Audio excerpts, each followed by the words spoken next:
Hello everyone, welcome to MACTECH Tech Summit. It is our second day and we're gonna be with Louis Li with our Introduction to Machine Learning workshop. Hey Louis, how are you? Hey, how's it going? I'm doing well. How are you? It's good to see everyone. Great, it's all that, yeah. So, who is Louis Li? Can you tell us about yourself? Yeah, give me a sec. Wait, I can share my screen on Okay. this thing, right? Yes, you can. Okay, let me share my screen. Just Okay. give me 1 second. I've got a slide on it. Oh, cool. Okay. About me. I worked for 4 years at Google from 2015 to 2019. I was a senior software engineer, and during that time, I worked on a lot of things. I mean, this is 2 sentences summarizing 4 years of my life. So I worked on payments pipelines. I worked on payment fraud. I built some machine learning models, for the risk team at Google, which processes all payments. So that includes ads, any Google product you imagine that takes money. This team is responsible for the fraud engine behind it that tries to prevent these types of things. And for 2 years, I worked on machine learning for insider risk at Google. So insider risk would be, if there's anybody within Google that might try to take information from Google, say a contractor, an employee who might try to misuse user data. We built machine learning models, surrounding problems in this domain. And now, who am I now? Well, I'm a coding instructor. I recoded in Istanbul. That's how I'm familiar here with Gunsu, who's one of my students. And I'm working on 2 startups, which you can feel free to take a look at. I'm sorry, there's a typo in one of those. That's dcanvas, that app. Which if you're interested in crypto, you can look at that one. Please look at it. I'd be more than happy to have you participate in it. And then mem.io, which is an education startup.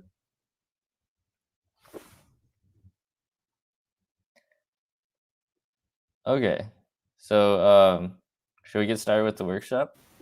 Yeah, sure, whenever you want. Okay, so in that case, I'll go ahead and get started. Let me go back one slide. Okay, the floor So is yours. today's topic. If you have anything else, you should feel free to say it. Okay, Gunsu's gone, so it's just me now. Yeah. Okay, so let's go ahead and get started. And please, people, type questions or anything you have in the chat because you know uh, this workshop is an hour, but for me, it's always preferable if there's some interaction. And I know that everybody's first language is not English, so if you want me to speak slower or you have trouble understanding anything, you can just write in the chat. I'm reading the chat. I'm checking the chat.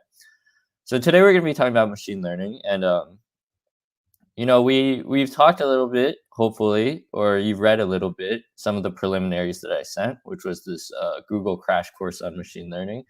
So my hope in today's workshop is actually machine learning is not a topic that you can learn in 1 hour, right? Like it's meant to be an introduction, but when I think about how this 1 hour can be the most useful 1 hour to you, it'd be the types of things where it's a bit harder to find resources on the internet, right? Like what can I explain to you or what can I tell you that a lot of people may have misconceptions about machine learning, right? I sent you this course and there's a lot of good material there in terms of the academic parts of machine learning.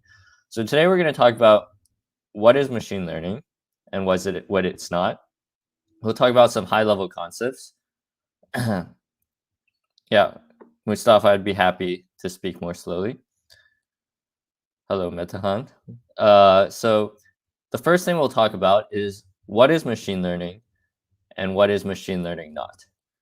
The second thing we'll talk about is high level concepts. So, we'll review and make sure that we understand basically the most important ideas in machine learning. Like you have to know these, and even if you're not working on a real project, then it's very important to know these things.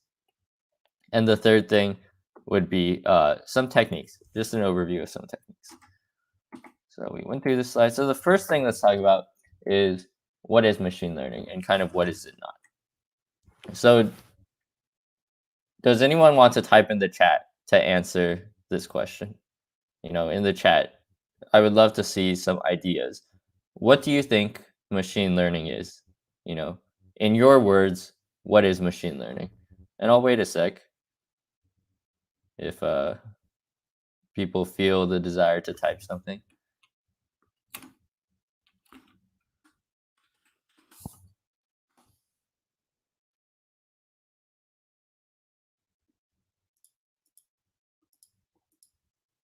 All right.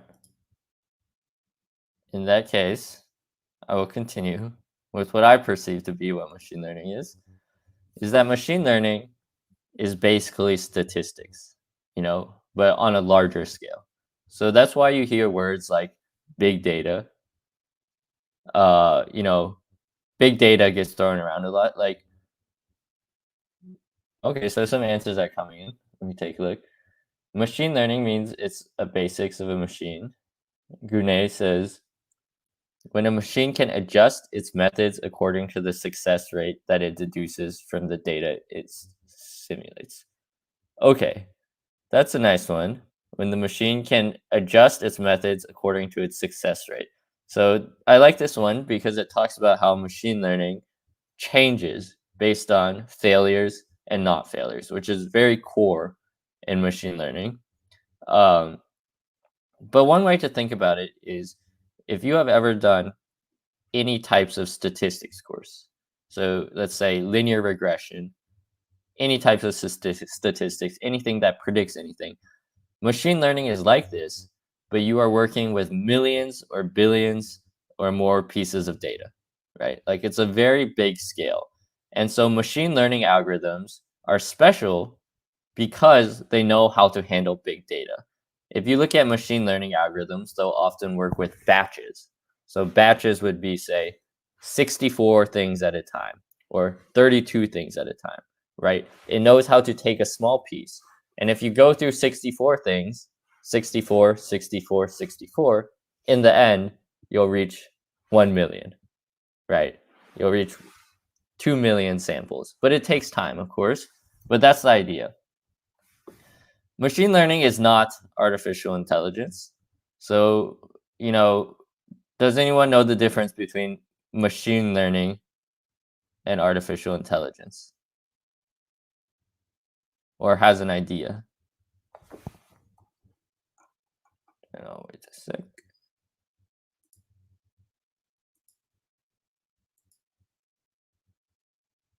So I'll talk a bit about what I think is the difference. And if anyone wants to share in the chat, I'd be happy to talk with them too. But usually machine learning, from my perspective, this is a bit of an oversimplification, but machine learning involves learning, but almost always it involves working with some types of numbers, right? Everything in machine learning is represented by numbers. Okay, so people are saying machine learning is one of the subsets of AI. Machine learning is much more than AI. AI includes machine learning. These are all partially true, but here I'm talking about, what is the concrete difference? Like, what do we use machine learning for? What do we use AI algorithms for? So I'll give you an example. AI algorithms are often used to solve games. So for example, Pac-Man, Tetris, Go. Well, Go probably uses machine learning. But in a lot of these games, there's not really numbers or statistical algorithms involved. There are other strategies where, you look at the state of the board, you look at the pieces, you look at the players, and you come up with a solution. In machine learning, in contrast, we often work with numbers, right? We work with vectors. So if you took the course, you'll understand the course that I had sent before the workshop. You will understand that in machine learning, everything is kind of numbers based, right? You represent every example as a number of each of its features. And so to me, this is the big difference. You can search more about this, but in 2021, the definitions are blurred. But generally in the past, I would say that people made a difference between the two. So let's talk about common misconceptions with machine learning. So the first is that machine learning can solve any problem domain. I think that people that are new to machine learning often believe that, no matter what problem it is, machine learning can solve it. And the truth is, machine learning can give you a solution, but it is not the best solution for every problem. So there are some cases where actually it would be a mistake to use machine learning because there might be a better way to do it. There might be a way that doesn't need machine learning to solve it. And I'll talk about this in a bit. The second big misconception is that we should start off with machine learning as a solution. So in all problems that you try to solve, in general, you should think about all possible solutions. But what happens very, very frequently is that people see a problem and they already know that they want to use machine learning.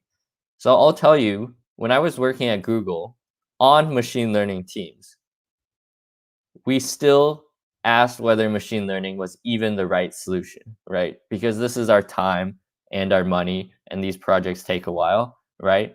There are many problems that we wanted to solve where, we looked at the problem and we actually decided we shouldn't use machine learning for this, right? Like machine learning is actually not what we want to use. There are other ways to do this. So let's say, for example, with just if conditions, with rules, things like this. So I'll give you an example. Let's say you work for a university and you want to find if people have copied their essay. Did they copy their essay from somewhere else or did they write the essay themselves, right? Should we use machine learning to tell if someone copied an essay? And so, I'd love to hear your responses in the chat. There's actually no right or wrong answer. I don't know, what is the best technology here, but I can see both sides. So I'll go through it. So it would be nice to use machine learning to see, to compare essays to known essays that you've trained on before, right? I would have a model. I would train it on maybe this giant database of existing essays. And I would, try to see if it's similar to these somehow using machine learning. Maybe if you guys are familiar with autoencoders or something like this, then it would tell me basically how similar is this essay to my existing essay. That's one way to do it. But honestly, that might take a lot of time. That project takes a lot of time. It takes fiddling with the parameters of the autoencoder. It takes figuring out what is the best model. In this case, I think what may be faster is not to use machine learning, right? Like maybe the fastest way is simply to create something like, not Google exactly, but like a search engine on an existing database and somehow compare the two essays to look for overlap. Is there a string in this essay that's exactly the same as a string in the database, right? Sometimes machine learning is not necessarily the best solution. Of course, I'm oversimplifying a bit. Even that approach may be slow, maybe it has problems.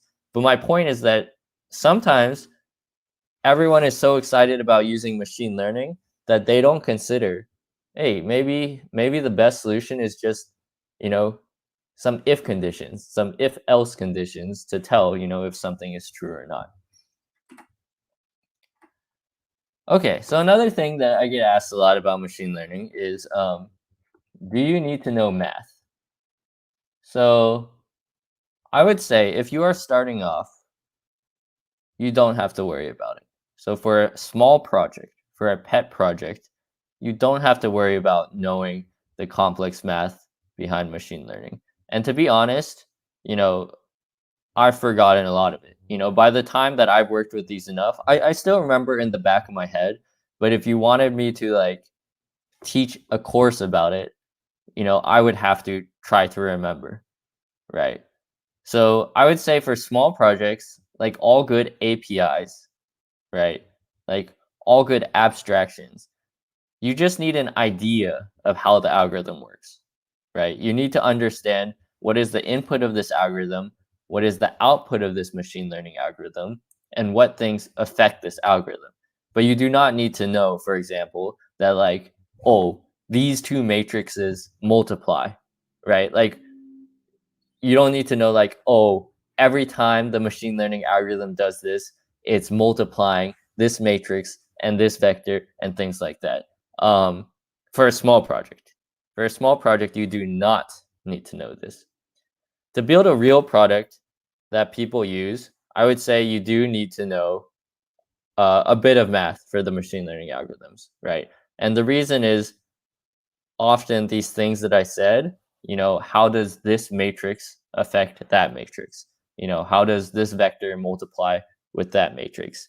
You do need to understand a bit of that when you tweak things like your loss functions, or when you're understanding why does the algorithm do the things that it does, right? So basically what I'm trying to tell you is that if you are new to machine learning and you have not taken linear algebra, you have not done these types of maths, it's okay.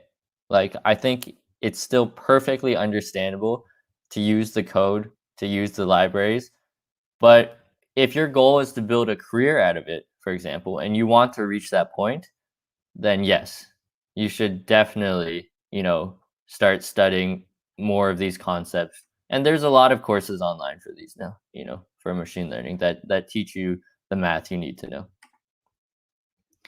Okay, I'll stop for a sec. Is there any questions so far about anything that I said?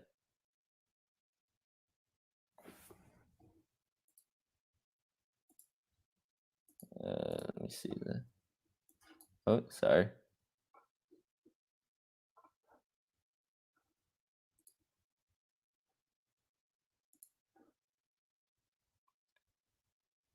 Okay, in that case, we'll move on.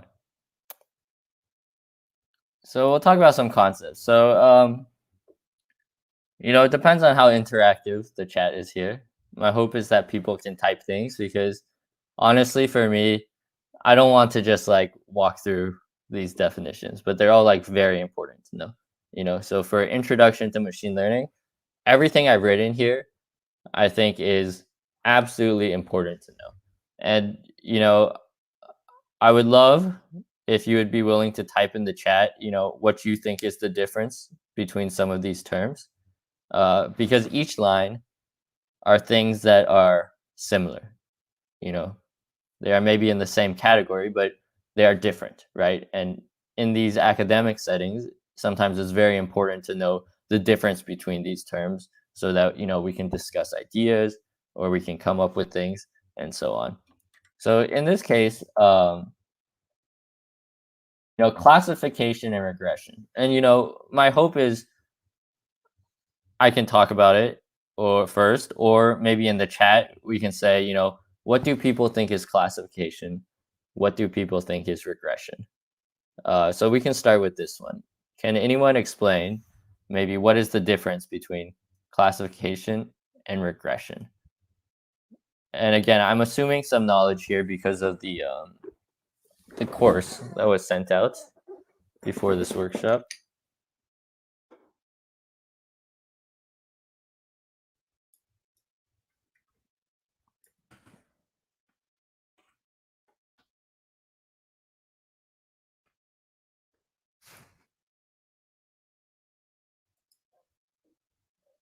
Okay.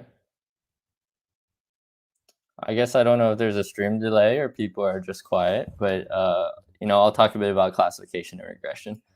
So the difference is quite simple, but it's very important, because sometimes we're going to shape our solution around it. Oh, okay, I'm getting some responses now. Classification is finding new data, and regression is recalling known information, says Caleb. While Akin says output of classification is categorical, output of regression is numerical. So these are great answers. I'm gonna go with Akin's here. Akin's is spot on.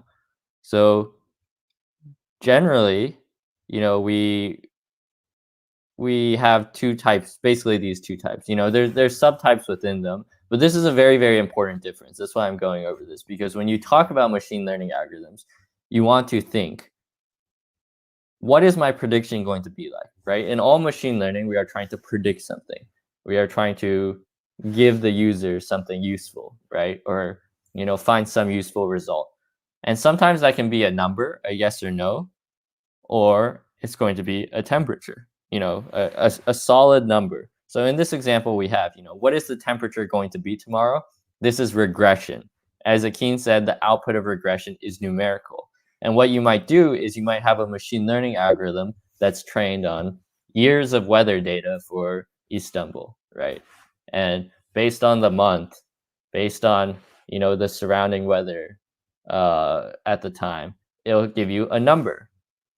But you know what might be an easier problem? An easier problem would be, will it be cold or hot tomorrow? And why do I say it's easier? Well, let's say, for example, it's we all know the weather, right? We all live on Earth, and we know that the weather can be quite hard to predict. But even as humans, will it be hot or cold tomorrow? A lot of it is just based on the month. If you tell me, hey, or if you ask me, what's the weather going to be like in Istanbul in June? Is it going to be hot or cold? I'll say it's probably going to be hot. I'm actually quite sure it'll be hot because it's summer. Well, if you ask me what the temperature is going to be, which I'm sorry, this isn't Fahrenheit. I think someone American wrote this picture, not me. I am American though, but let's say I'll predict it's going to be anywhere from 30 to 40 Celsius, but I could be very, very wrong, right? So, even when we return to the essay example, right? In the essay example, that one, it actually doesn't make sense to be regression, right? That one is classification. Did this person copy the essay or not? Yes or no? There's two answers, right? And this is what categorical means. Categorical, the word that Akin used, means that you can put things in different categories, right? So in this case, I'm sure you can think of some other examples. Let's say, does this picture show an image of breast cancer or not? Yes or no, right? And again, sometimes it's not that easy. We'll go into detail about things like thresholds and so on, but from that, let's move on a bit. So supervised learning, unsupervised learning, reinforcement learning. Again, I'd love to hear your answers. I think the best thing is maybe I'll talk a bit about it. And then, I'd also like to see in the chat, what is your perception of supervised learning and unsupervised learning? And the reason I'd like to hear what you think is that sometimes I think maybe if you're attending these workshops and the definition you have in your mind is a bit off, then it's good for, us to correct it or us to make things more clear, right? Because that's the purpose of being at this workshop, is so we can learn. Maybe we think we know things, maybe we have a certain perception, but we can learn what we do and don't know. So for supervised learning and unsupervised learning, maybe I'll give an easy question. People can answer in the chat. Would the example of diagnosing breast cancer, machine learning to diagnose breast cancer, would that be supervised or unsupervised learning in your opinion? So I'd love to see you type in the chat. Diagnosing breast cancer, supervised or unsupervised? And so we'll revisit that hopefully after we get some answers. But I'll talk, for example, about the weather example. So the weather example is definitely going to be a supervised one because, generally, if you have existing examples and you are trying to predict things on new examples, that's going to be supervised because, as Akin has said in the chat, supervised learning has predetermined labels. So now I'll go into the definition of supervised learning. Again, these are not formal textbook definitions. These are just, I'm trying to explain them, like I would explain them to someone in a normal conversation. So in supervised learning, you are learning from existing examples where you know what the real value is. So for example, people are saying for breast cancer that it would be supervised learning. Why? Because what I would do is I would take pictures of breast cancer examples that I know, is this a picture of breast cancer or is it not? I would have some pictures, yes, they are breast cancer, and I know they are, and some pictures, they are not, right? And so this is an example of supervised because I already have the answers. So why is supervised learning hard? I can train a machine learning model to tell the difference between pictures with breast cancer and pictures that don't have breast cancer, right? Like that seems like a really good thing. Well, it's hard because it's hard to get supervised training data. So a lot of machine learning is about data. Like that's the thing is, if we go back a few slides, people think that machine learning can solve any problem domain. But the problem that you face a lot of the time with machine learning is if you want it to work with supervised data, where you have some data you can train on and you have the answers in those data, well, somebody needs to give you those answers, right? Like if I ask you today, I need 10 million pictures of breast cancer, 10 million scans, and all of them, or just 10 million scans, and all of them need to be labeled with whether they're breast cancer or not, right? And it's like, who is going to do that work, right? Who is going to go through these 10 million pieces of data so that I can write my machine learning algorithm, right? So what I mean to say is that the problem of getting a good supervised data set is a very, very real one. I mean, the reason I'm telling you this is because it's very important to understand, if you're interested in machine learning, that this is a problem because it will make you more realistic about what you can and can't solve with machine learning. And the fact is, even when I worked in industry, this was something we thought about all the time. Like, can we actually solve this problem with machine learning? Like, do we have enough data to do this? So some examples of unsupervised learning. I don't think I have a slide right here. Let me say. So unsupervised learning, as Jaren, I guess, has said, it only needs input, right? So in unsupervised learning, if we look at some of these pictures, what happens is you have all this data and you might try to find similarities between the data, right? You might try to find clusters, but what we start off is there's no labels. There's nothing like, there's you don't have any labels. You just want to group data into similar things. This would be an example of unsupervised learning. So in these examples, let's say you start with this data, and if you do something unsupervised, you might split it into, you might find patterns, right? You might be like, oh, this group of data is very similar to each other. This group of data is also very similar to each other. The hard part about unsupervised learning is also going to be, in this case, you don't need labels, but you have to pick, or you have to tune, or you have to try how many clusters do you want, right? Like in this picture, they picked 4 clusters. There are 4 clusters. But how do you know that, right? As humans, when we look at this picture, we see a nice, like naturally, we see 4 divisions, right? But that's not what the computer sees. And when you have data that is very complicated, you cannot just look at this, right? You have to do, you have to do some guessing. You have to pick the clusters. And the other thing that makes unsupervised learning hard is like understanding what these clusters mean, right? It's like, oh, nice. We found, 4 groups of data that seem kind of similar, but why are they all similar to each other? Is there something special that groups them all together? Okay, so let's move on to this one. So we have loss, regularization, overfitting, and underfitting. So again, this is perhaps something that, okay, I've just been told there's a 10-second delay on the stream, which I did not know. So in that case, yeah, I'll talk about things first, and then I would love to hear your answers. So I would love to hear in your own words, what is loss? What is loss in machine learning? And this was something that was in the course, right? Because, how do machine learning algorithms actually learn? The answer to that is very, very key in this idea of loss. So I'd love to hear your own definitions of loss. We'll come back to it, and I'll talk about overfitting and underfitting in the meantime.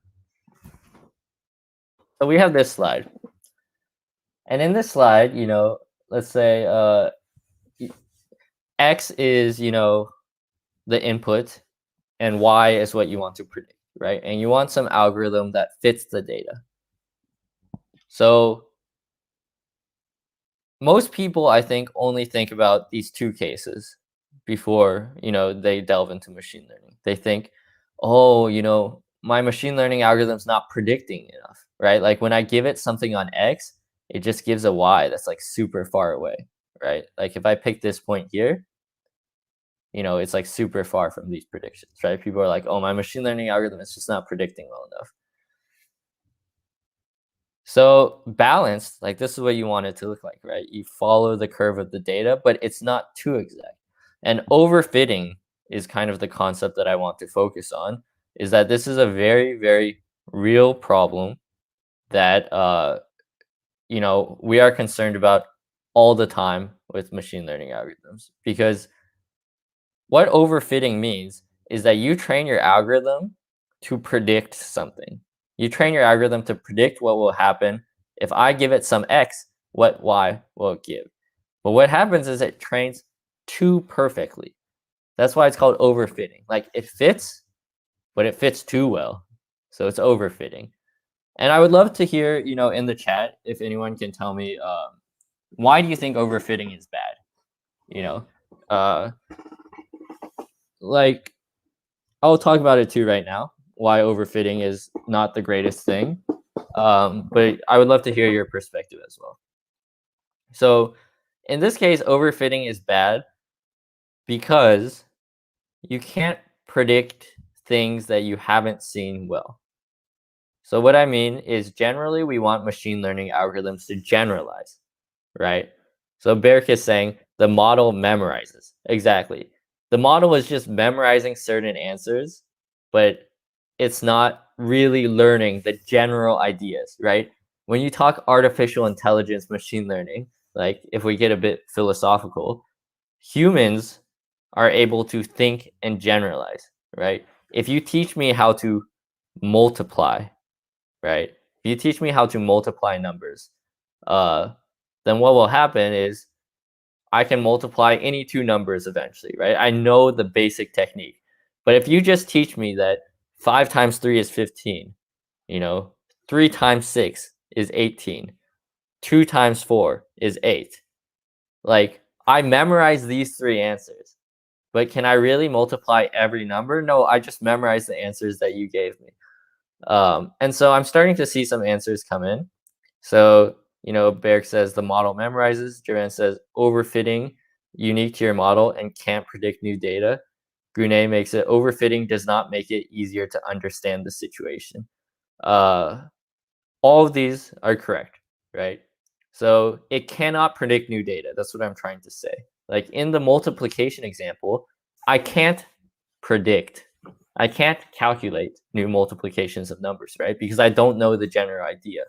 So we can even see in this curve, if I gave you let's pretend that this axis went longer right here. And I think you guys can see my mouse. If I gave you something that was here, then you would guess that the Y would be around here, right? If X was here, the Y would be around here, right? Because, there's a pattern. It's a generalizing. The curve would go here. But for this one, if I gave you an X that was right here, it's just like you have no idea what it's going to guess, right? Like it has no pattern. It doesn't seem to have learned anything.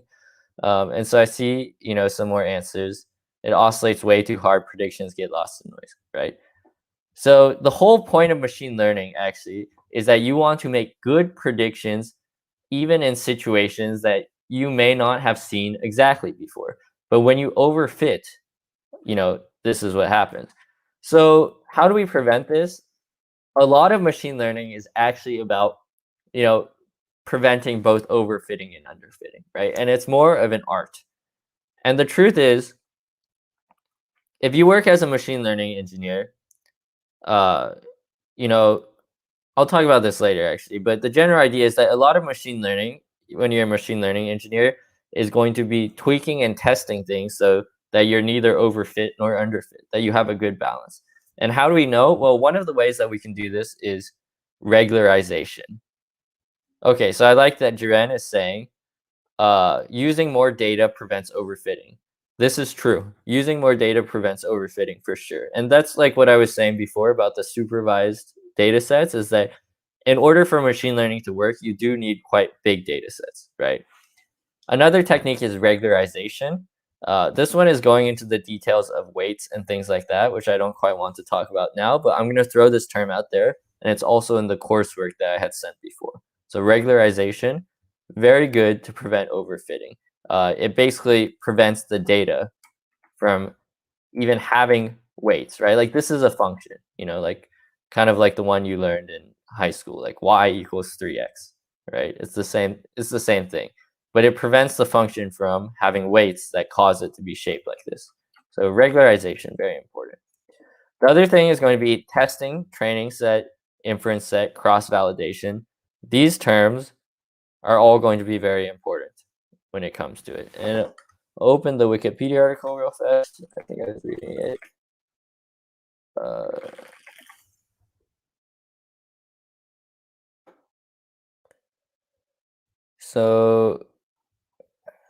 Okay, never mind. I'll find it later. There's a lot of nice pictures on the internet for the difference between testing sets, training sets, inference sets, cross validation, and so on. But basically, you don't want to have your whole data set, on one part. You often want to split it, right, into different parts. That'd be testing, training, inference. Some people call it the validation set, and you train your data on one set, and then you test whether it works on a different set.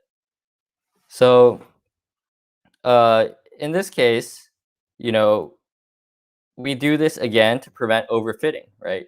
Because if you test your data exactly on what it trained, like I said before, you don't know whether it actually works on other things, right? So I kind of want to move on from this slide. So let's see, precision, recall, accuracy, false positive, true negative. These are all related to this problem. That is, how do you know if your machine learning model is good? Actually, this is a very, very, very hard problem because when you are working in machine learning models in the real world, sometimes, in some problem domains, it's easy to know if it's good, right? Like maybe you do it, maybe you just have a good data set that you can test on or something like this. But sometimes it's hard to know if your algorithm is actually working if the problem is a bit less clear. So let's say, for example, at Google, if I was working on something, this is not a real project. I don't want to say what project I actually worked on because of confidence reasons. So give me a sec. I'm gonna make something up. If I wanted an algorithm to predict, whether employees at a company were being productive, are they producing a lot of output, right? Like it's a very weird problem because what does it mean to be productive, right? Like I'm trying to catch people being productive, but I don't necessarily have a good metric, right? Like I ask you, how would you quantify a problem like this? Like how would you know if it's good or not, right? Like even the label itself of being productive is a very hard one to express in numbers. And in the end, machine learning is more or less all about numbers, right? So I'm not going to go into these terms, precision, recall, accuracy, false positive, true negative in detail. Like these are ones that are very, very well covered by textbooks. Like their explanations will be better than the ones that I give you right now, because they're not things that are easily summarized in one sentence. But I leave it to you to think about every time you do machine learning, think about how can I have a measurable output to know how good my model is, right? It's like, yay, I built this model. I don't even know if it works or not in the real world. And so that's definitely a question that you want to ask yourself all the time.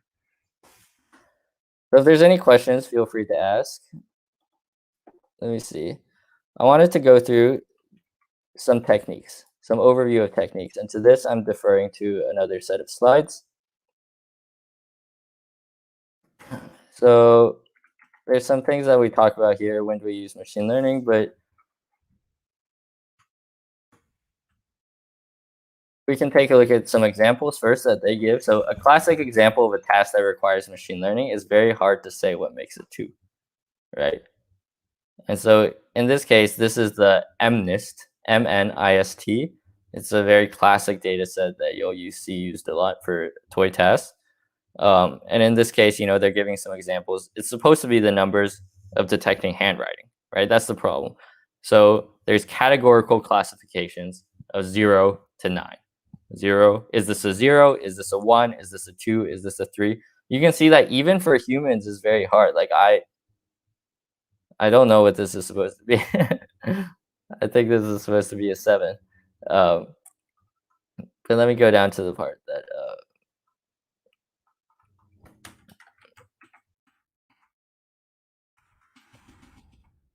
okay. So if we just review here, this types of learning, there's a lot of different ways to categorize this. There's semi-supervised learning. Supervised learning, you have training data and you have the outputs with the data. Say like breast cancer, and pictures that are labeled with or without, whether or not it's breast cancer. Unsupervised learning, when we looked at the example of clustering, it has no outputs, right? Semi-supervised learning, is you might have a mix, right? You might have some labels, but some of it might not. And reinforcement learning would be, we didn't talk about this one. It would be used maybe for things like games or something like this, where you take actions and look at the punishment.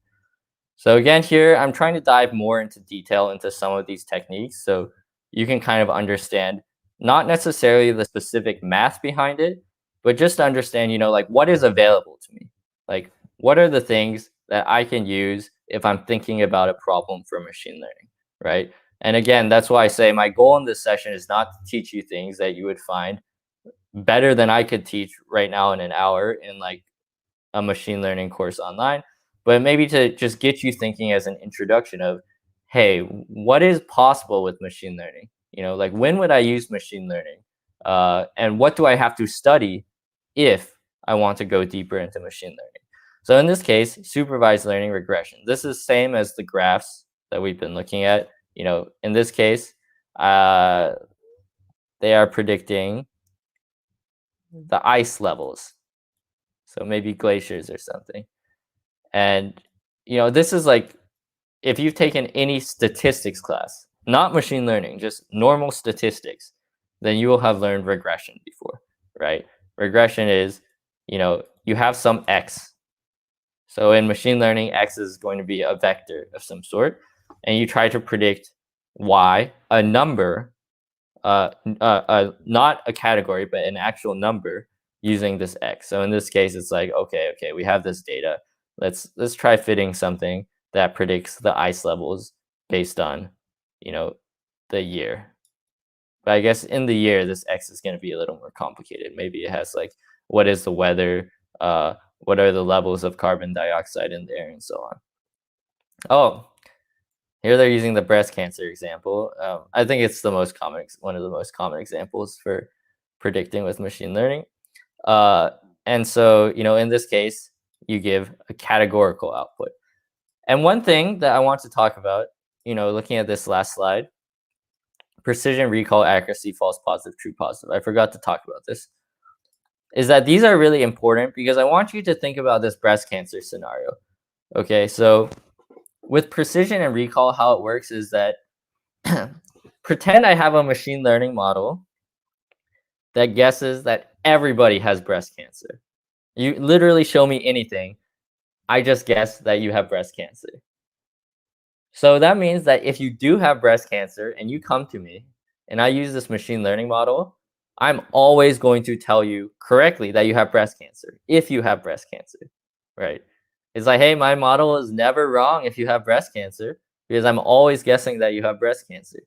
But when we look at this, it's like actually not super useful, right? Because what happens is I'm obviously not only going to look at people who have breast cancer. Like people who don't have breast cancer are going to come to me. They're going to use my model and I'm going to tell them they have breast cancer.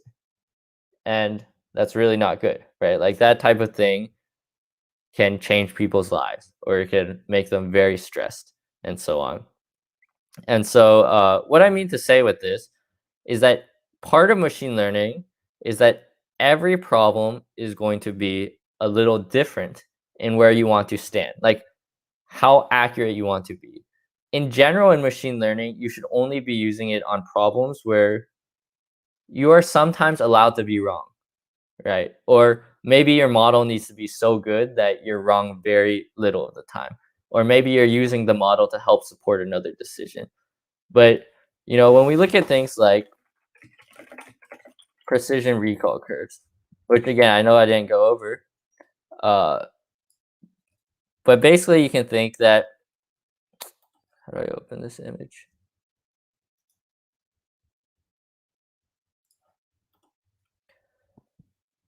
Basically, you can think that precision is that when I guess someone has breast cancer, if I say they do have breast cancer, how often am I correct? And recall is, I believe, of the people that do have breast cancer, how many of them am I catching, right? So if my model guesses that people have breast cancer 50% of the time, and I only catch, like say there's 20 people with breast cancer, and I only say that 10 of them have breast cancer, then my model has 0.5 recall, right? And I realize I'm going to stop for a second because I think this is one of these things that, again, is very hard to explain in 5 minutes, right? Like, I think that my definitions, when I hear them said, are a bit confusing to understand. So if you're confused looking at this graph, I apologize. And again, that's why I'm recommending, to look and research precision recall in your own time, right? Like, my goal is not to teach the textbook definitions of these, but what I want to say about this is that in machine learning, there are a lot of decisions about where you are on this curve. So when you have a model, you can pick basically, do I want high precision and low recall, or do I want high recall and low precision? Like, this is a decision that you make. And how do we make it is that we pick thresholds. So let's say with this breast model thing, a breast cancer model, it gives us a number. Even though it's classification, it gives us a number, like 0.7. So what we need to decide is where our threshold is. Should we say that anything above 0.4 is considered breast cancer? Should we say that anything above 0.8 is considered breast cancer? Should we say that anything that's above 0.995 is considered breast cancer, right? Our decision of what threshold we pick based on our model's output basically puts us at some point in the curve where we have this trade-off between precision and recall.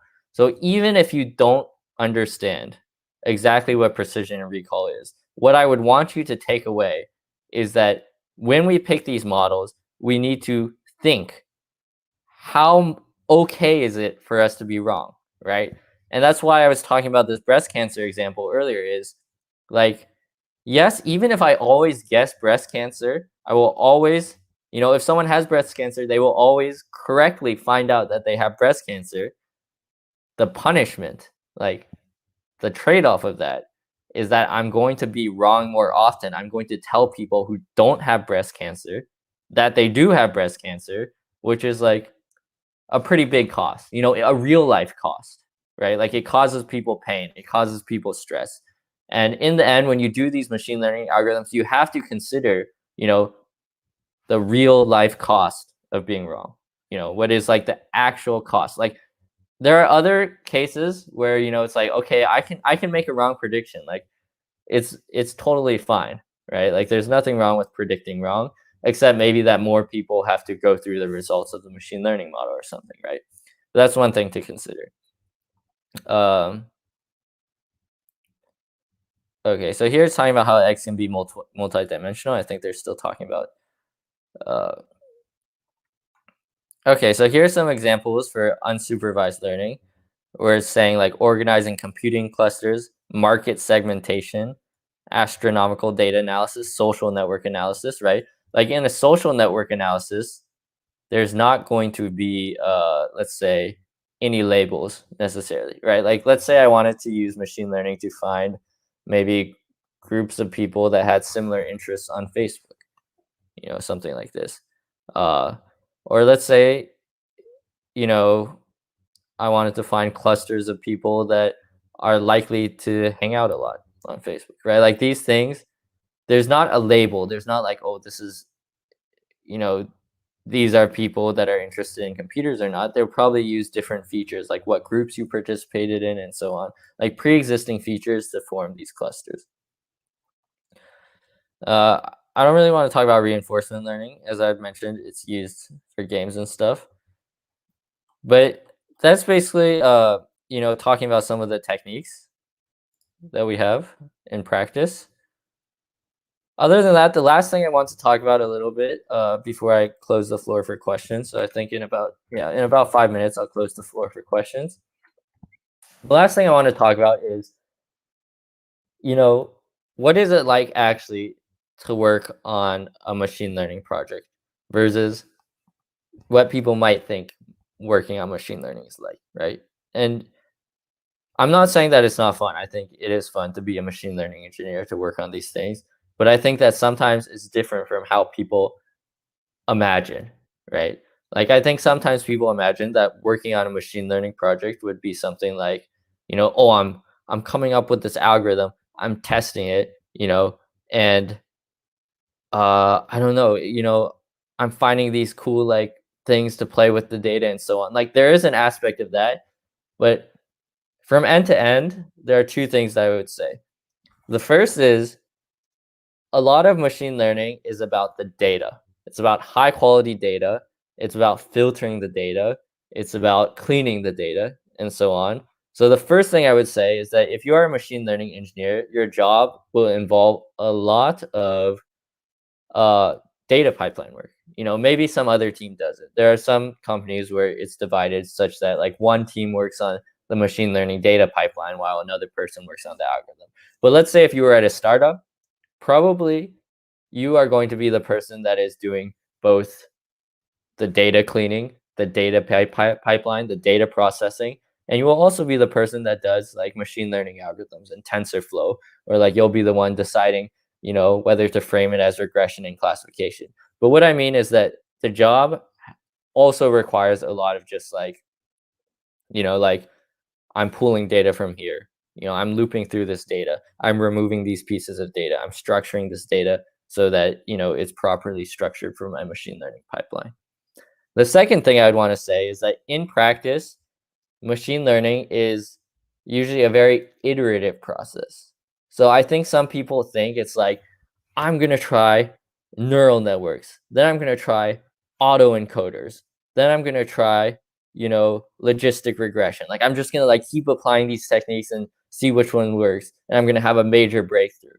But in reality, if any of you have done Kaggle competitions or maybe even something for your classes, what usually happens when you're working with machine learning is like, I'm going to try this algorithm. Now I'm going to change a few things and rerun my experiments. Or there's ways to do this at scale, but it's like, I'm going to change a bunch of parameters in small ways. And that's what I was saying before. I'm going to try to find out which of these models is better, right? Like, it's more about like small changes and very small experimenting that will slowly get you to where you want to be. So what I mean to say is that, working as a machine learning engineer, when the project starts, a lot of it is about thinking like, oh, which techniques are most applicable here. Like, it's a very open-ended domain, and maybe you'll do some experiments with a few techniques. But in the end, like many coding jobs, not just machine learning, it's going to be the combination of very small iterations, very small improvements that gets you to where you want to be. And so, again, I'm not sure if this workshop is what you expected, but this is kind of like, for the people that are interested in entering machine learning, interested in working as a machine learning engineer, the things that I would want you to know before you start that job. Because I think in life, even as a normal programmer, I think a lot of people have this vision of what it's like to be a programmer or a machine learning engineer, and they get disappointed when the reality is different. I'm not saying that the reality is bad. I think the reality is fine. Like, it's how it is. If you want to get something done, there's a lot of labor that goes into everything, but it's definitely something that I would want people to know. Okay, so that being said, I realize there's a stream delay. We have about 5 minutes left. I've saved this time that I'd be happy to answer any questions people have. or if Gunsu wants to come back and take over the Yep, floor. I'm back. Yeah. I don't have to take the floor though. Like we have still time for questions, just as you said. So, like, I would like to ask something. You have shared some prerequisite work for this workshop, but like it was not that detailed. So, how did you learn machine learning? Like, is there anything specific that you can suggest to us to read as a book or as a site that we can follow through? How did I learn machine learning? So actually, you'll hear me advocate this for all types of programming because in my life, I've done a lot of random stuff. I Is know.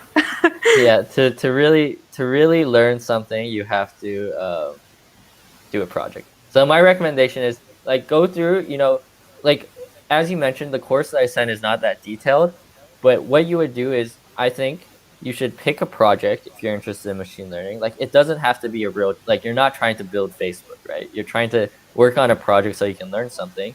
And in that project, you're going to be forced to think about, what is the right technique? What algorithm should I use? And then you're going to have to go look up that algorithm and you're going to learn. Like the truth is actually, I'll tell you, how did I learn machine learning, you asked, is I learned it when I had to for the project. Like I would say my knowledge of machine learning is not like the types of machine learning I know best are the ones I use for my project. Everything else I have like a basic idea of it. Like if you ask me to do a project with it, I'd probably have to go look up a lot of stuff. Like I know the concepts and so on, but in the end, everything I've learned, it's based off my projects. And like the types of machine learning I'm familiar with are going to be the ones that I used in my projects. Thank you. There's a question from Jaran, but like, if you can simply Google it, I guess. Well, what else would you Yeah, like to I say? don't know any off the top of my head for a flow diagram for the beginners to begin with, unfortunately. But as Guntu had mentioned, I'm sure there's something good on the internet. For me, if you want my advice for learning anything, project, project, project. Think of a project. The flow diagram has one box and it just says project in it, in my opinion. I see. So, anything else, guys, the watchers, would you like to ask something else, or would you like to say something else, Luis? No, I'd just like to know, what people are curious about, from this workshop. Okay. So also we have a test for certification. Like it's all from the course that you have just given. And if you would like to check that out, you can check that out too, Luis. Okay. Okay, Okay, can I Gune has ask asked a something? question. I started learning fuzzy logic since I came across the term regularly when I researched machine learning. Have you ever used fuzzy logic in Google? Is there any math concept you'd advise us? I actually don't know if I know what fuzzy logic is. I'll look it up. Are you saying that it's not Boolean or it's like Yes. not Boolean? Yeah, it's not neither Then 1 or 0. yeah, I mean I'm familiar with the idea in abstract. I guess I'm curious exactly what you mean in the context of machine learning. I think that almost all machine learning is fuzzy logic. Like I mentioned, you never have a number that's exactly 1 or 0. You usually have an output that's somewhere between 1 or 0. But perhaps, I don't know this concept from the mathematical standpoint in that much detail. Like I might not understand exactly what you're asking or what you had seen when you researched it in machine learning. I'm reading the Wikipedia article now.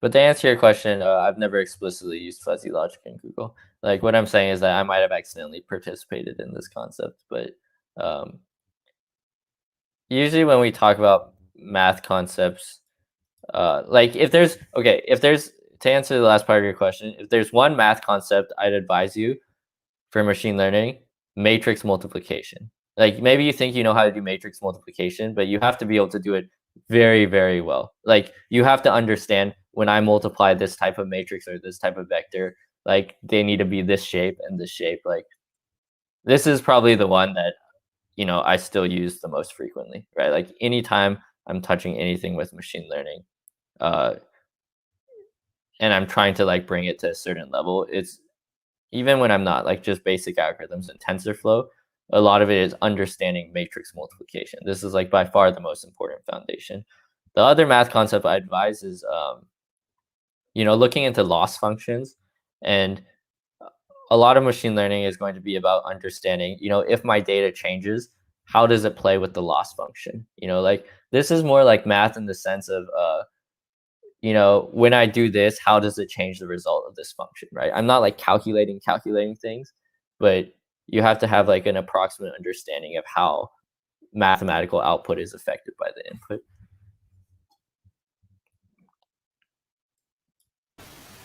Okay, so I guess that's it, Liz. Thank you so much for your time. Thanks for the good presentation. Thank you. Thank you. And thank you all guys for watching. So see you in the next session. Bye bye.